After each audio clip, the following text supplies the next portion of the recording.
Guys,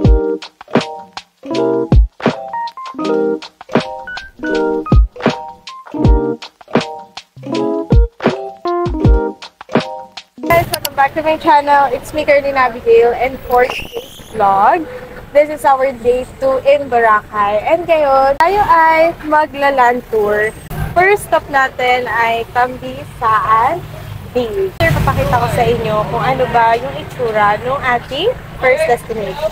We are finally here sa ating first destination, which is Tambisaan Beach. Ang ganda ng weather ngayon, buti umaraw kasi kaninang umaga medyo gloomy, umaambon pa nga. Pero let's go and tingnan natin kung ano yung meron dito sa Tambisaan Beach. Sabi ni Kuya na nagtutour sa amin, dito daw makikita mo or matatanaw mo na yung mga beach na pinupuntahan sa island hopping, yung Magic Cove, and nakalimutan ko yung pangalan ng ibang beach. Pero yung mostly na makikita mo dun sa island hopping, matatanaw mo na dito sa Tambisaan Beach. Ito yung mga island na matatanaw nyo dito.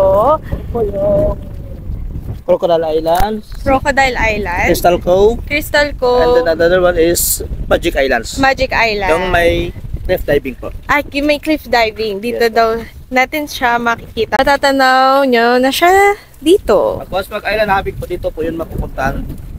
Opo, yung mga na-island hopping. Yes po. Makikita nyo na yun dito sa Tambisaan Beach. Yung snorkeling area po, doon po yung snorkeling area po. Snorkeling area. Yes po. Doon po kayo mapupitin. Yun. Meron din daw snorkeling area doon sa banda doon. Doon usually pinupuntahan kapag nag-island hopping.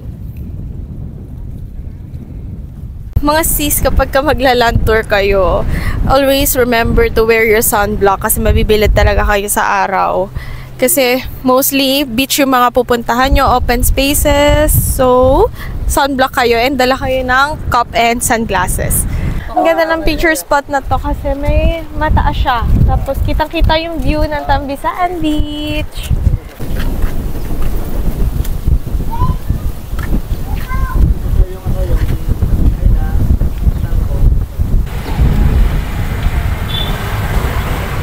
Okay, so next stop is the Mangrove Boracay.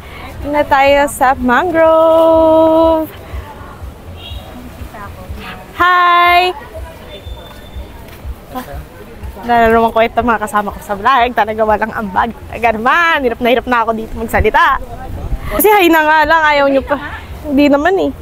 Okay guys, so nandito tayo sa Mangrove. Actually, third time ko na sa Boracay. Pero first time ko dito sa The Mangrove. Yun! Hi! Napilitan. Ano ba to? Ito yung papakita ko sa inyo yung mga mangrove dito sa ating second destination.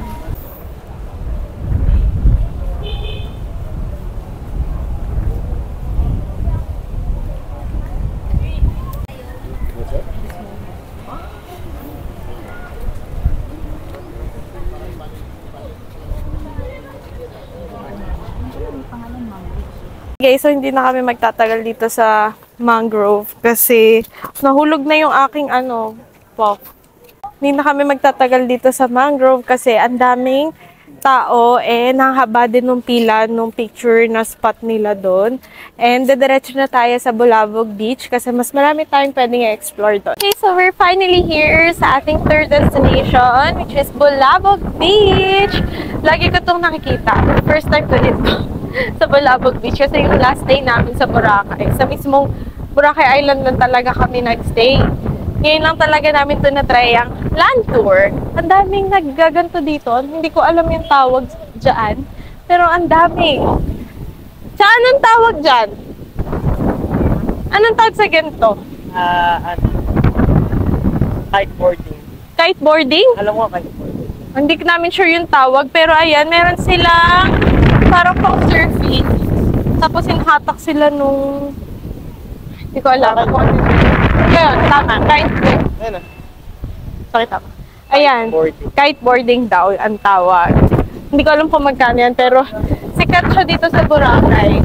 Actually, Bulabog Beach. Parang mas tahimik na Boracay doon sa mismong island ng Boracay version. Ganun vibe ng Bulabog Beach. So ngayon, lakad-lakad muna kami dito and explore natin ang Bulabog Beach. Ayan, tama nga guys. Kitesurfing yung tawag. So dito yata kayo pwedeng mag-inquire if gusto nyong itry itong kitesurfing.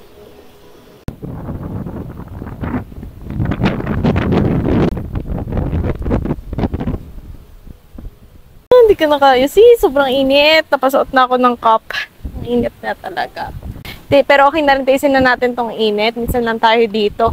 Pero eto guys, napakita ko sa inyo ilang mga sikat na hotel dito sa Bulabog Beach. If gusto nyo dito magstay, if ayaw nyo na doon mismo sa beach ng Boracay, gusto nyo medyo tahimik and hindi masyado maraming tao, this is the first hotel na sikat dito sa Bulabog Beach. This is the Seven Stones na hotel dito sa Boracay. Ang ganda. Ang ganda. 5-star hotel yan dito sa Bulabog Beach. Alam ko medyo pricey din yan. Check nyo na lang sa Agoda. Dahil 5-star hotel siya, for sure, medyo pricey siya. Kaya check nyo na lang sa Agoda kung magkano siya. Pero ang ganda sa personal nung hotel na yon. Okay, dito sa Bulabog Beach, maraming mga hotel dito. Like this one, Palasa Private Residences. May mga room din dyan. Actually, nakita ko yun sa Agoda. Search nyo na lang din kung magkano yung price list nila. Pero ito yung mga hotels na nasa harap ng Bulabog Beach. Sa Bulabog Beach, sikat na picture spot. Ito yung nakahiga coconut tree. So, picture lang kami dito. And then, lipat na tayo sa next destination. Okay, so papanik na tayo dito. Kuya, paano yan? Baka lang. Natakot ako. Natakot ako. Wait lang. Ay, hindi ko kaya. Napuso ko. Ikaw muna, ikaw. Kabilang sir. Teka, kuya. Kuya. Bakit mo dito lang? Bakit ganyan? Hindi. Di ba hindi malambot naman yung ano? Yung buhangin? Masasaktan ka rin ba? Ayoko. Kuya, wait. Hawak mo ako, tata. Okay na yan, kuya. Natatakot ako. Okay. Yan. Hawak. Hindi. Mama. Wait lang. Paano ba? Tama. Okay, wait lang. Babalansin ko. Ayan, balansin na. Ayan. Baba mo lang to. Pointed mo lang. Yan, nice. Okay. Kaya mo lang bumitaw? Sige, bitaw. Basic. Basic? Ano to? Wala to. Ako lang to. Patuod. Wow. Salamat. Sige po. So ngayon, nagpapabraid ako dito sa Boracay kasi hindi ko pa, bata pa ako nung last time kong na-try. 250 pesos, dalawa na siyang light, tapos may tali na siyang white yung pinili ko kasi gusto ko yung ano lang, plain lang na color, hindi masyado bright.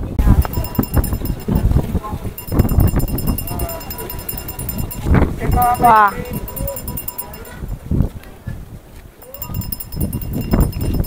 Galing oh. Galing ni ate. Ay. Ang bilis. May oras yan, 2 minutes. Paglampas to, Oo. bayad Libre na ate. Pag lagpas 2 minutes. Parang tinutuon mo ate yung 2 minutes. 1 minute per hair. Kasi kung may habol time din kayo, habol din tayo. Ilang taon mo na ginagawa yan ate? 19 years naman. 19 years. Na kahit nakapikit ka na. Yes, ma'am. 19 years. ate. Okay nga, Aesthetic. hindi ko pa nga na-try to. Bata pa ako. Okay, thank you po. Uwi na ako. Char ko lang. Char. 250. Yan talaga. Parang ano na. Ay, sa new phone.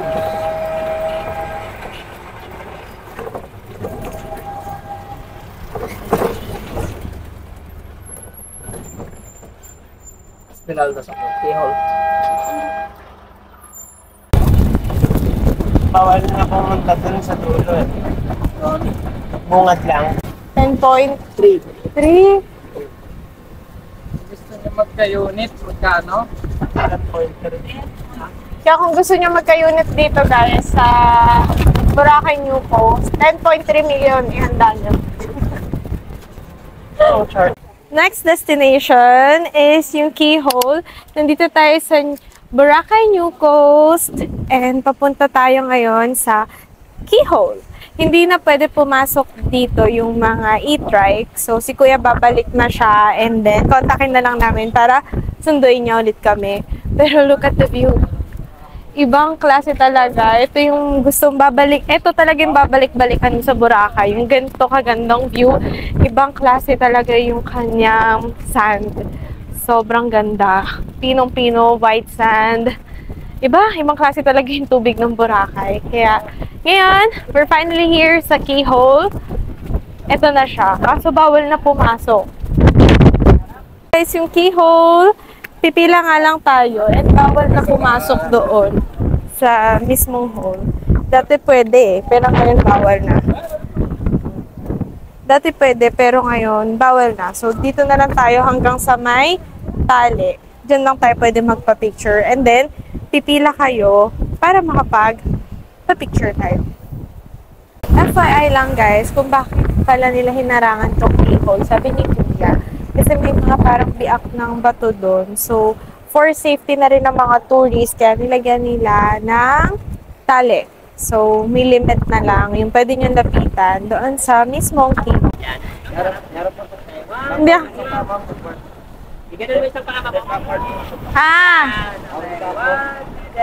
Ibaba natin, tingon ka dito.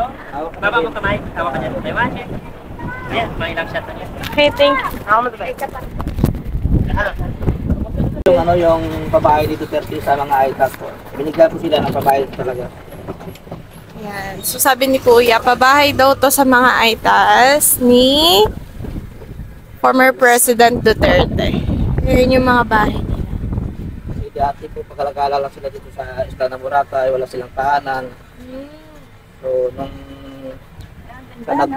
ito na po. Almost 16 po sila dito sa tao. Ito po yung Ito po yung ano nila, ating komunidad. Okay, so nandito tayo sa mismong beach ng Boracay. May nakausap akong kuya. Usually 150 singilan dito sa Crystal Kayak, pero yung sa akin, tawaran ko ng 100. So ayan, Crystal Kayak tayo and para meron tayong mga aesthetic na pictures.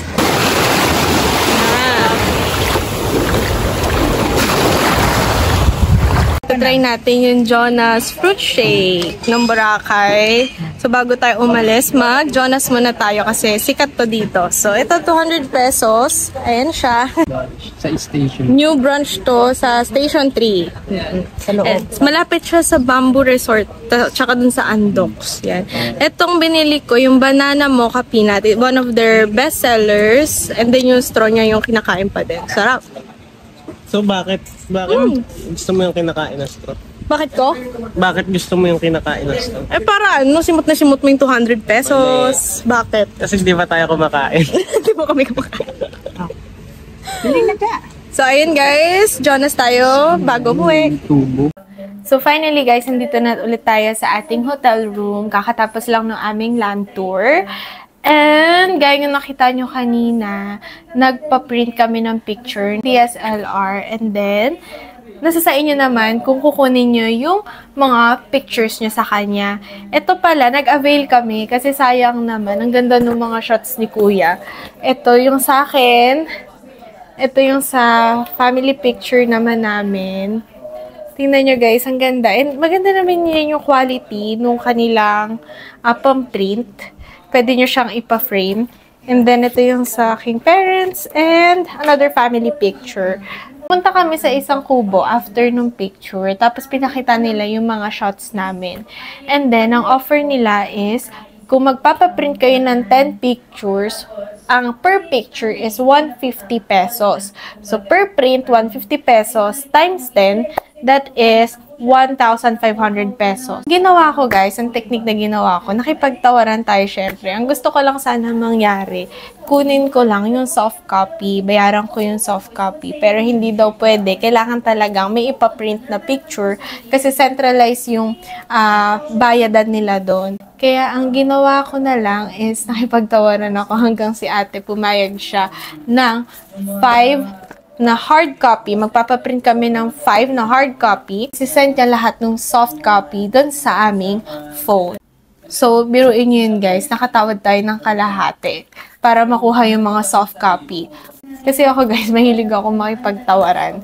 Pero ayun guys, kung gusto nyo naman talaga ng 10 na hard copies, then go for it.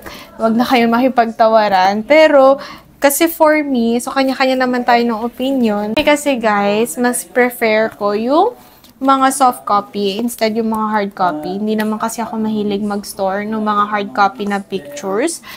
Pero kung kayo naman hilig kayo sa mga hard copy, then go for it. Kaya ako lang talaga siya kinuha is para sa soft copy. Pero ayun, I'm really happy kasi nakuha ko lahat ng soft copy namin. Okay, so dun naman tayo sa naging impression ng aming land tour with Kuyang driver. So, ayun.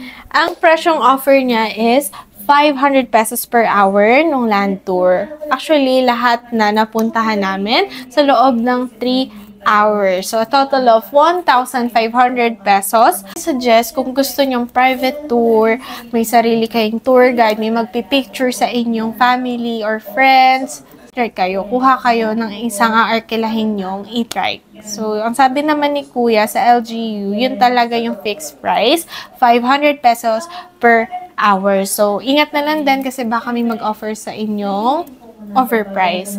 Pero kung you're on a budget and gusto nyo mas makatipid pa talaga for a land tour, then I suggest i-avail nyo sa Klook yung hop and hop yata yung tawag doon, 180 pesos per head. Gamit pa kayo ng 5% off sa Klook. So, mas lesser pa yung presyo nun. 180 pesos per head. Tapos, may mga bus stop dito sa Boracay. Aantay nga lang kayo ng 15 minutes, mga 5 to 15 minutes bago dumating yung bus para maglipat-lipat kayo sa iba't ibang tourist spot dito sa Boracay. So, ayun lang guys para sa aming land tour. Sana nakatulong to sa inyo. And then, I'm really happy kasi first time ko talaga makapag-land tour dito sa Boracay. Kasi tuwing pumupunta kami dito, lagi lang kami sa mismong beach ng Boracay. So, super na-enjoy ko siya. Kung gusto nyo mag-land tour, pwede nyo maging guide yung ginawa namin. So, I hope guys you find this video helpful. Don't forget to like, subscribe, and click the notification bell so you'll get updated every time I upload a new video. Thank you guys for watching and see you on my next vlog. Goodbye!